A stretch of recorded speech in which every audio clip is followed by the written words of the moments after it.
আসসালামু আলাইকুম রহমতুল্লাহ। হায় রে ঠেলা, লেও রে ঠেলা। একসময় পুলিশকে ছাপড়ি বলে এই বৈষম্য বিরোধী আন্দোলনের ছাত্রছাত্রীরা অর্থাৎ সমন্বয়কদের গ্রুপরা এরা পুলিশের ছাপড়ি বলে পুলিশকে ইচ্ছামতো বেদম পিটাত।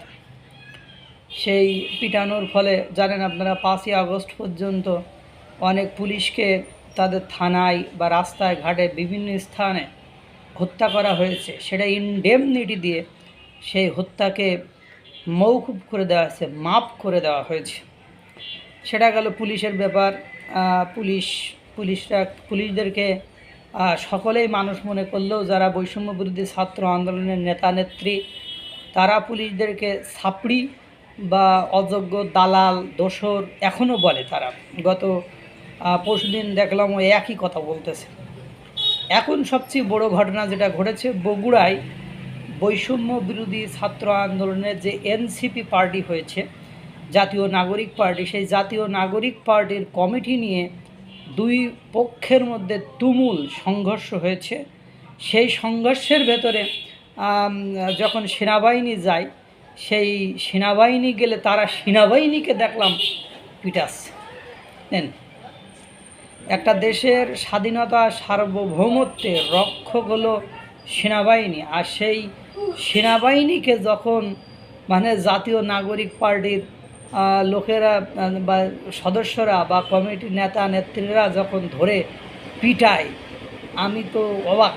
বাংলাদেশের স্বাধীনতা সার্বভৌমত্ব আসলেই বিপন্ন। বাংলাদেশে যে সেনাবাহিনীকে দেখলে একসময় মানুষ রাস্তায় বের হতো না, সেনাবাহিনীকে দেখলে রাস্তায় বেরোতো না। আর এই সেনাবাহিনীকে ছোট করতে করতে তারা এমন একটা জায়গায় নিয়ে এসেছে, সে বলার অপেক্ষা রাখে না। এই যে কিছুদিন আগেও আপনারা জানেন সেনাবাহিনীর ক্যাম্প উড়াই দেওয়ার মতো বক্তব্য এক রাজনৈতিক দলের নেতা থেকে এসেছে। এরপর সেনাবাহিনীকে আপনার জনগণের মুখোমুখি দাঁড় করানোর জন্য এনসিপি পার্টির দক্ষিণাঞ্চলের মুখ্য সংগঠক সর্বোত্তম চেষ্টা করেছে।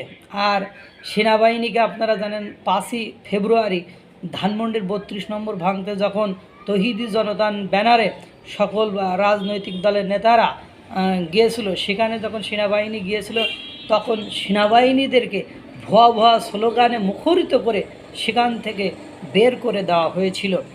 এই সেনাবাহিনীকে আর কত ছোট করবে বাংলাদেশের জনগণ? এই সেনাবাহিনী কে ছোট করতে আসিফ মাহমুদ সজীব ভুইয়া একেবারে বললেন যে এই সেনাবাহিনী ডক্টর মোহাম্মদ ইউনূসকে চাইনি। আমরা তাকে যখন জোর করেছি তখন বলছে বুকে পাথর চাপা দিয়ে আমি মেনে নিলাম।